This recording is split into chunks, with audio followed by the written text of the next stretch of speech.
Spoilers! Spoilers! Run away! Run away! Spoilers! Spoilers! Unless you want to just go straight to the ratings where we won't spoil anything.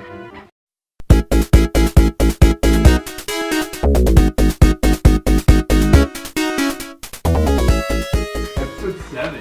Yes! Yeah, we've been waiting way too long for a new Star Wars movie, especially the prequels. That, they were okay. Not at all. I love them for trying to do something unique. I love them for being a great Greek tragedy. Stop.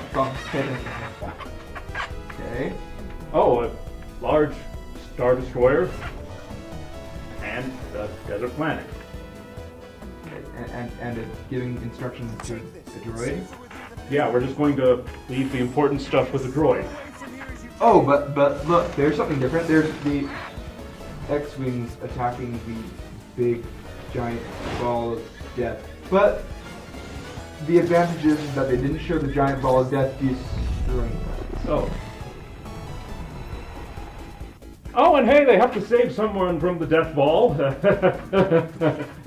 at least they didn't do the wise old mentor dies cliche. Oh.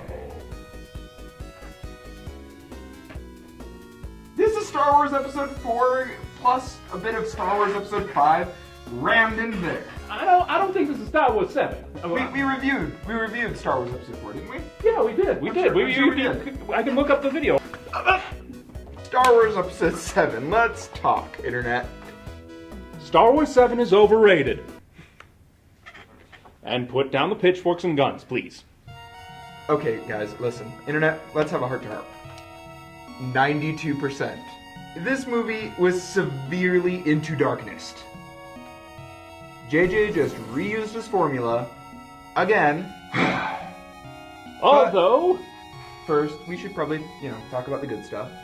Because this movie is not bad. It's not a bad movie. We'll just get that out of the way. I don't hate it. It's not a bad movie. I'd watch it. I don't really hate it either, although it does have things that make me cringe.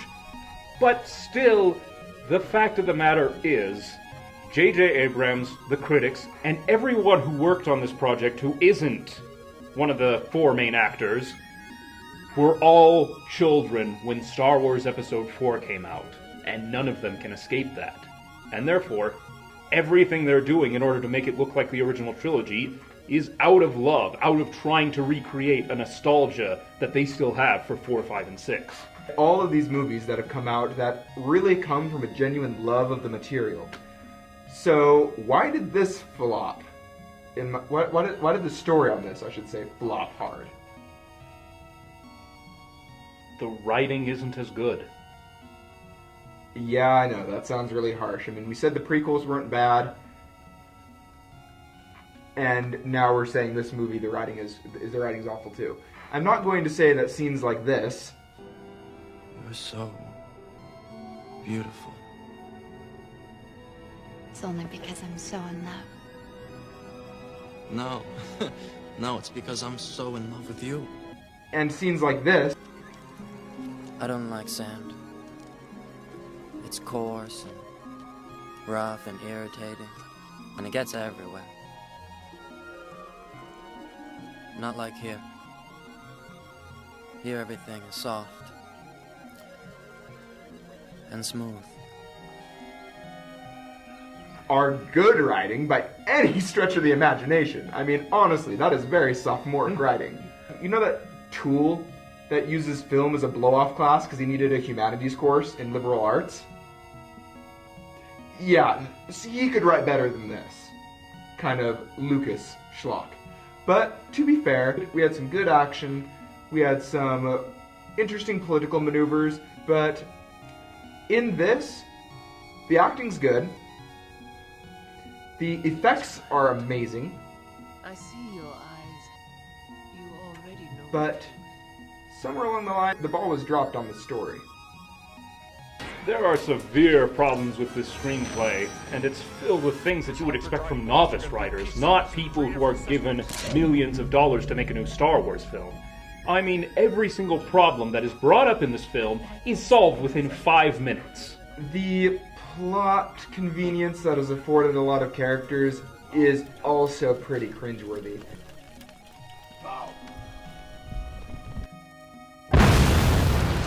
Oh, Dameron, you're alive? Are you kidding me? So they bring him back to life over and over again because plot convenience. The fact that they're more capable than previous stormtroopers makes the movie more tense, more engaging. Keep in mind that the plot armor afforded to a lot of characters makes the tension not as palpable as it could have been. If you put characters in danger and actually started, killing off characters that were important, or that were apparently important that we identify with, then that'll be more tension. We would not be sure that our characters would make it out okay. You can definitely tell who is going to die and who's going to live. The fact that he was brought back to life really doesn't make me feel tense anymore about anybody that's important to the story dying. The problem with his character is that we feel no connection to him whatsoever. Like, at least with Luke, we were able to focus on Luke's character and see him progress and mature throughout the entire journey. Whereas with Poe, it starts off by saying, he is the best fighter pilot in the Resistance, which is the new rebellion, and Kylo Ren is the leader of the Empire 2.0. The First Order. The First Order. Yeah, so basically they exist, and that's pretty much it. You get an interesting look into the First Order. I mean, the First Order is an interesting group of people. I mean, their uniforms are pretty cool, their design's pretty interesting. I like the way they look, frankly. But what differentiates them from the Empire? What makes them any different? For that matter, what makes the Resistance any different from the Rebellion? They're still working out of a little temple on a forest moon, and they're still using a bunch of X-Wings to take down a monster giant death planet. That apparently is going to destroy the planet. I'm sure I've seen this somewhere before. Oh yeah, Episode 4. How long did this take you to write? 2 minutes and a cup of coffee? Really? Even if you don't like the prequels, the fact of the matter is they were still trying to be their own unique thing. It was telling the story of a great tragedy. But at least the prequels had originality. This does not. For those of you who are now going to write angrily in the comments, well, we've never seen what a stormtrooper thinks, and we've never had a woman character who was not obviously the romantic interest of the film. Lucas did it first. Lucas produced the Clone Wars series, the CGI one. During it, we get to see the day-to-day lives of this group of clone troopers. We also have one of the more interesting female protagonists that we've ever seen from a Star Wars film, Ahsoka Tano, who's an independent, strong female character who's a bit arrogant in some ways, very much an interesting mirror to Anakin Skywalker. I'm not going to defend the Clone Wars movie, which was abjectly terrible. I'm going to talk about this series, which was not bad. JJ, originality. You had some of it, at least, in the first Star Trek movie. Where is that again? Even if you don't like Lost, at least that was a unique thing for the time. And it's uncanny. The whole point, I think, was to nostalgia blind the audience into loving the movie even more. And the argument could be made that this is just an homage. Yeah, the same way the ending of Aragon Book 3 is an homage. Aragon, I am your brother! That's not an homage, that's copy and paste. And the writing mistakes don't even stop there. Poe, who's supposed to be a main character, only gets 5 minutes of screen time. Rey is only defined by being a survivalist. And she doesn't have really any backstory, any goals, any real character development. The nice thing about characters, whether they're male or female, is seeing them struggle. Seeing them go through hard things. And one could argue that Rey was going through hard things. She wanted to get home. She was waiting for somebody. One half portion. But Last week there's they were not half enough pushing conflict it. About given the to her droid. to make her interesting. And it doesn't help when she does become the new Jedi that she comes into the Force way too quickly and way too easily. And you'll drop your weapon? And I'll drop my weapon. That's not how the Force works. And the Force takes discipline and years of training to get into. One could argue that Luke had this happen to him. However, we saw a whole training segment with Luke and Yoda learning the ways of the Force. Who is teaching her this? We see her develop in using the Force, but we don't really see her develop in why she uses the Force. She's just a survivalist, which can be an interesting character trait, but that's not a character in and of itself. Another thing with Rey's character, we have a little bet going. Is it Kylo Ren's twin sister, or is it Luke Skywalker's daughter? Because every single Force user in this universe has to be related to the previous generation. But what if none of our theories are true?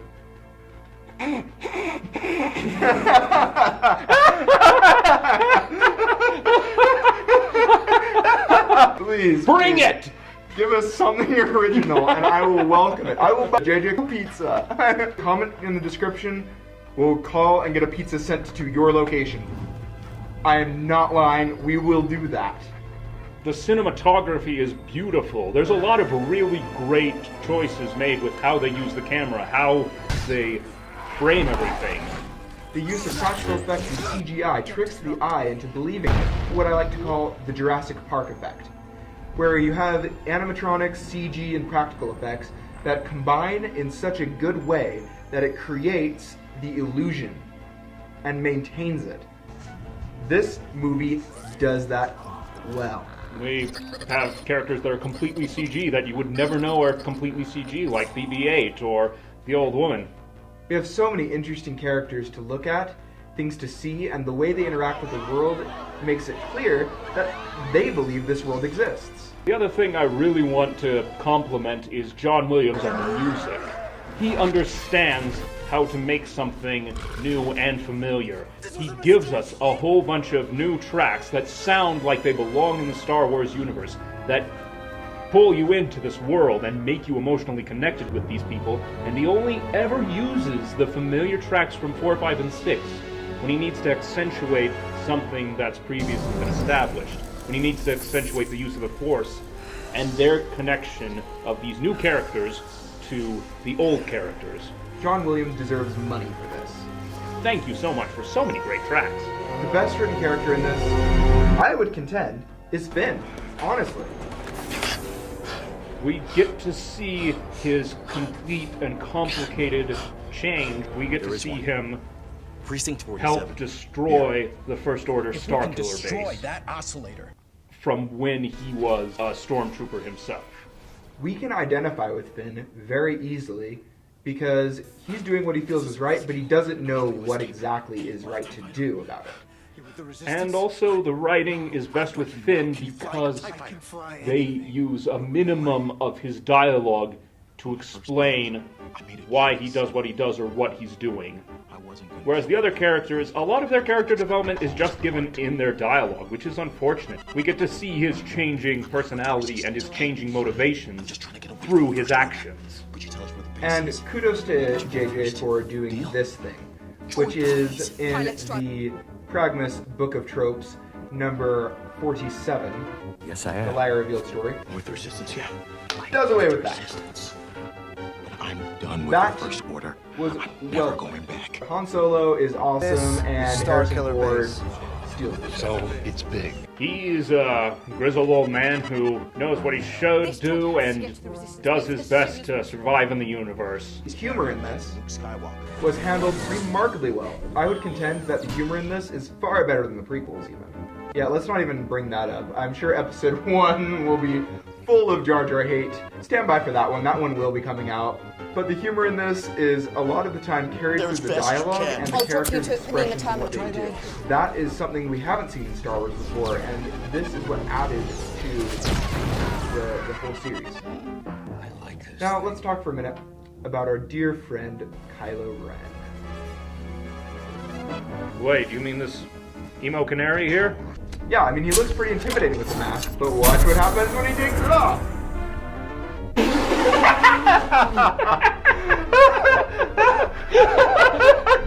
Truly, this is the face of evil! Kylo Ren is Han Solo's son. He was training under Luke with the Jedi, and then suddenly, for no explicable reason, turned evil, killed everyone, made Luke feel bad, and rather than killing him on the spot, Luke just vanished. Go figure. And then he ran to Lord Snoke. What kind of stupid name is Snoke? Snoke, that's a bit silly. Not as silly as how he looks, though. I mean, look at him. He looks like the gray aliens if they had normal eyes. The villains in this kind of are a bit weak, really. I mean, what do we see of Snoke? He gives himself a big, giant holographic projection, which... Narcissistic much? Compensating for something? Nothing against Andy Serkis. You're an amazing actor. Adam Driver is putting his all into this. Props to him for trying to maintain an interesting, subtle, conflicted character, trying to make you feel for this person who's stuck in a position where he feels like he has no choice and is conflicted about whether he should go forward or should go back. Shows a struggle of identity, which people can identify with, and it's interesting to consider this kind of conflict that's happening. I just wish it happened in a moment that wasn't a monologue. Kylo Ren, another problem with his character, is that he throws the most over-the-top temper tantrums.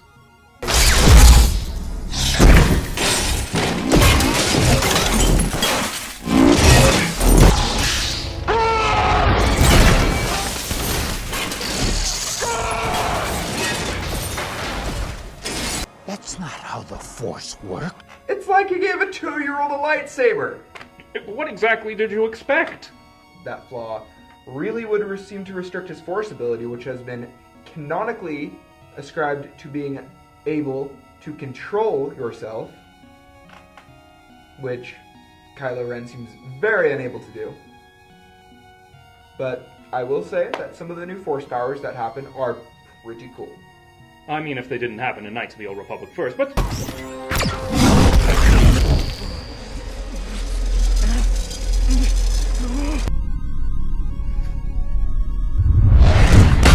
Where is it? The nice thing is that Episode 7 seemed to bring the mysticism element back to the Force, which I approve of. That is a very, very good thing to do. I think it's time for ratings. Story, we gave 40 out of 100. I know some of you are going to hate us for that, but it's copy and paste Star Wars 4, and the plot holes, the lack of character development, and everything else, it's just a novice screenplay, and it's so unfortunate. Characters, we gave them a 67 out of 100. Some of them are really good, such as Finn, and some of them are not so good, and not so developed as we'd like them to be, such as Rey or Kylo Ren. The effects we gave a 96 out of 100 because they are top-notch. You believe you're there. You believe every single character there actually exists and is interacting with everybody else. The music is flat-out amazing. John Williams did an excellent job with the score. There were a few sounds that seemed a touch different from when Star Wars happened, and it could be jarring for some viewers. But overall, we give the music a 93 out of 100. Overall quality, we gave 80 out of 100. There's a lot of plot points that are hit and miss. There's character development moments that are hit and miss. But the cinematography is so beautiful, and everything feels so interconnected and so a part of the same universe that it makes up for a lot of its flaws. Which leaves us with an average score of 75.2 out of 100. And we recommend that you buy this movie. Despite its problems, it's still a really well-made movie, even if the screenplay is very poor and the characters aren't as developed or as complex as we would like them to be. There's a lot of good points, don't get me wrong, but it's still really sad that there's all of this amazing work being done by both the actors and the musicians and the special effects artists to serve such a very basic and by-the-numbers plot. Thank you for watching. If you enjoyed this video, please like, and if you want to get more interesting reviews of film and editorials, please consider subscribing to the channel. Leave a comment in the descriptions telling us what you think about Star Wars Episode 7. We really want to hear your opinions. And so, let the flame war rage on. The heat never bothered me anyway. We also have a Patreon page set up, so we hope that you can check that out. And if you feel generous and loving and kind and benevolent and all other adjectives that I could use to describe you in any degree of awesomeness, basically just click on the link. It's in the description. I'm Pragmus Alpha. I am Pragmus Omega. And insert catchphrase.